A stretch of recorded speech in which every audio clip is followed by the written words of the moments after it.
This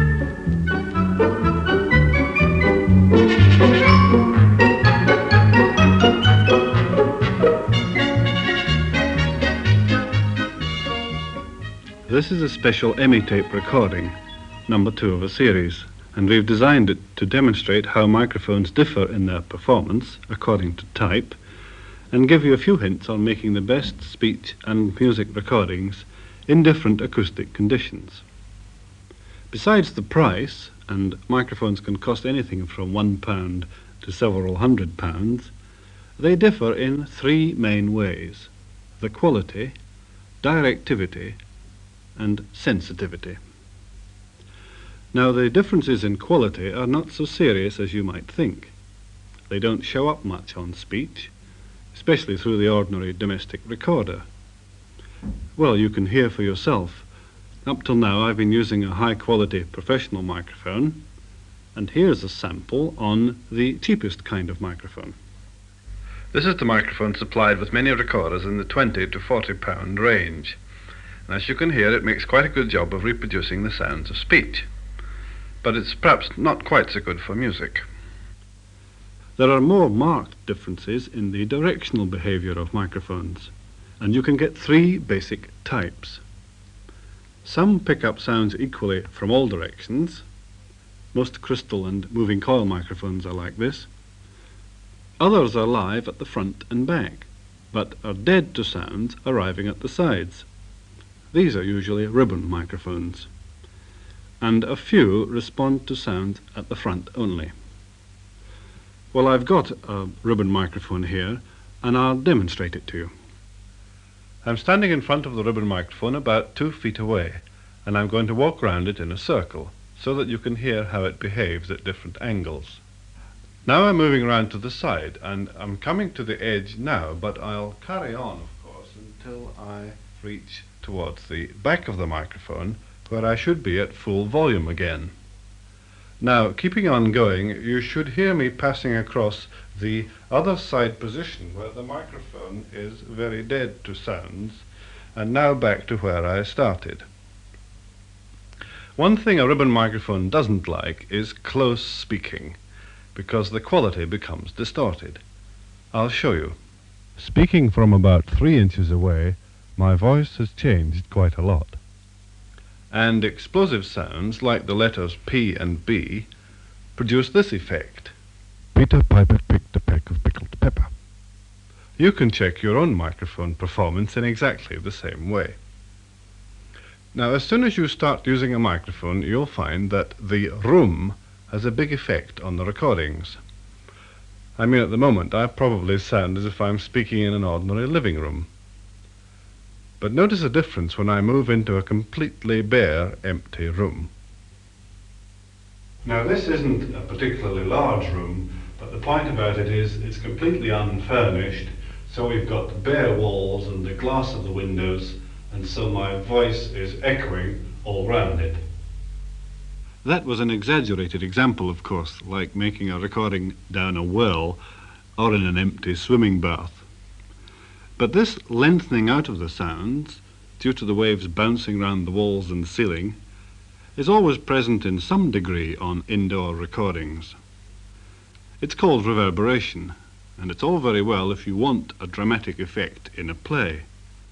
But it can be a nuisance if you are simply after a clear, straightforward recording. But you can still make good recordings even in over-lively surroundings, if you experiment a bit. Here's an example. I'm now in the middle of a large room, standing about 5 feet back from the microphone, and I want to deaden the sound a little. Here's the result I'm after. I've now taken the microphone over towards a corner of the room, where there are some curtains, and I'm speaking into the corner with my back towards the room itself. If still more deadening was needed, I could bring in cushions or blankets and heap these round the floor, until my voice sounded so dead or dry that I might almost be outside in the open air. This balance between direct and reflected sounds is very important in music recording, of course.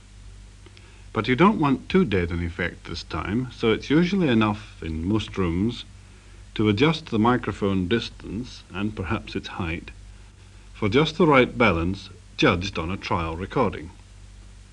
Here's a piano being played with the microphone first 1 foot, then 5 feet and 10 feet away.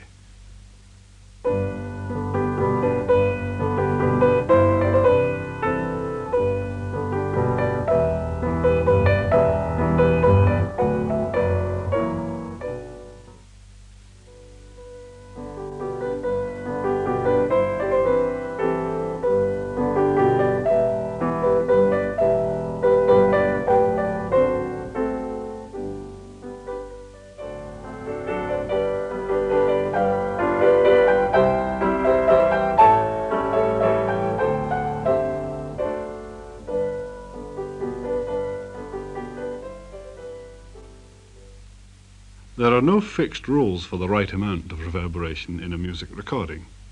You have to decide for yourself. And you'll find it varies from one kind of music to another, and it even depends on the style of playing or singing. Once you get to know your microphone and how it behaves in different room conditions, you can get down to the real art of getting the best balance between different speakers or musicians. Take a singer with piano, for example. Here they are first, with the voice too prominent. Someday my heart will awake. Someday the morning will break. Music will open my eyes, show in the skies, golden with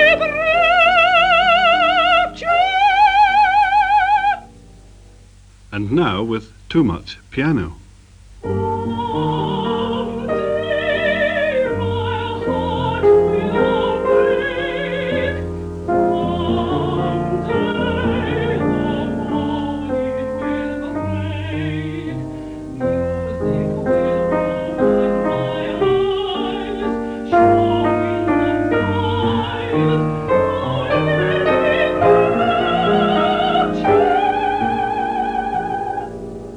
Finally, by moving the microphone about, and perhaps the performers, we arrive at the correct balance. Someday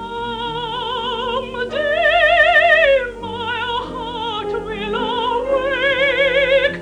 Someday the morning will break. Music will open my eyes, show in the skies, golden with rapture. Maybe this gentle refrain someday will echo again, bringing my lover's caress, making my heart say